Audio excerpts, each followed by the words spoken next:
Welcome to our 17th Annual Investor Day. Our theme this morning is Galvanising Investment Towards the Global Goals. In the last few years, the Sustainable Development Goals have become a really useful framework to help investors think about how to tackle these challenges. But they're also a big reminder of how far we have to go.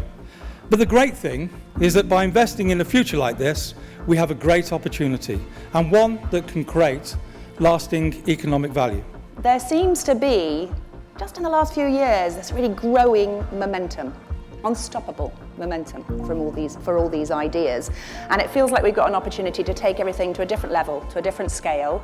And we're hoping that this morning's session, in fact the whole day, is going to be a part of galvanizing, taking this to the next level. We're unbelievably privileged to have three amazing speakers for you: Richard Curtis, Clara Barby, and Paul Polman. Why I'm here today is because I've really come to believe that investment and business, the thing that you represent, actually do represent the best chance for the best future of all of us. It's really interesting to me how the world has changed, because in 2005, when we were developing Live 8 and the Make Poverty History campaign, our interaction with business was profoundly depressing. I remember quite a few meetings and they just looked at us as though we were dangerous lefties trying to break down all that is good in society. The extraordinary thing about the SDGs, which is really unexpected to me about the global goals, is that in fact it is business which has been in some ways the most active and interactive partner. Anyone who's looking at the goals and starting to think about these things is taking a long-term attitude to their business, and leaders of business who look at things in the long term are much more likely eventually to be successful. But there is a feeling that the doors are just ajar, but as it were, something needs to spring it open in terms of sort of the public's feeling about where their money's going, where it's invested. When the Impact Management Project launched, one of the comments that made me feel that it was the thing I should devote my time to was, we might get to 2030 and still have no way to measure progress against the SDGs. We can't have our own versions of measurement. Accounting for what we do to the world isn't something we get to make up and be proprietary about.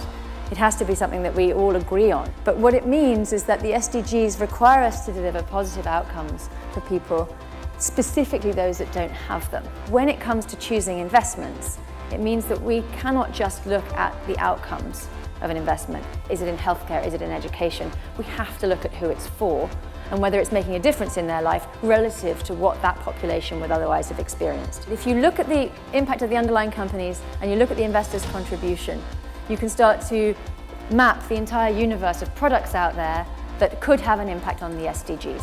So for well over a decade, Bridges has focused on 4 impact themes. These have really informed the way that we originate opportunities right across our fund strategies. And with the global goals, what we have found is an additional lens for us to find attractive investable opportunities with different types of capitals, with different fund strategies. As Chief Executive of Unilever for a decade, Paul Polman showed that putting sustainability and purpose at the very heart of business strategy could drive consistent long-term growth. Why I believe in the private sector is it's 60% of the global GDP. It's 80% of the financial flows. It's 90% of the job creation. Business can simply not be a bystander in a system that gives it life in the first place, nor can business succeed in societies that fail.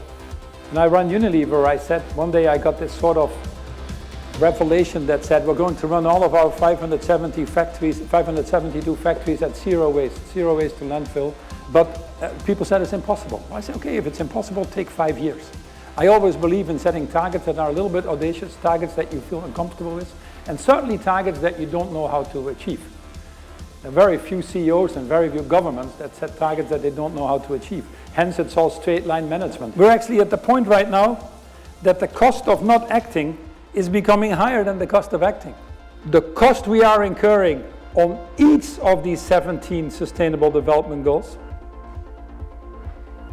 is currently already higher than what we need to invest to achieve all of the goals. We looked at 4 areas. We looked at energy transition, mobility, cities, and health and well-being. And just looking at these 4 areas, we saw an opportunity of $12 trillion. And more importantly, creating 380 million jobs. We are sitting on the biggest investment opportunity the human world has ever invented. That's why we here at Bridges believe that investing in the future is and must be the future of investing.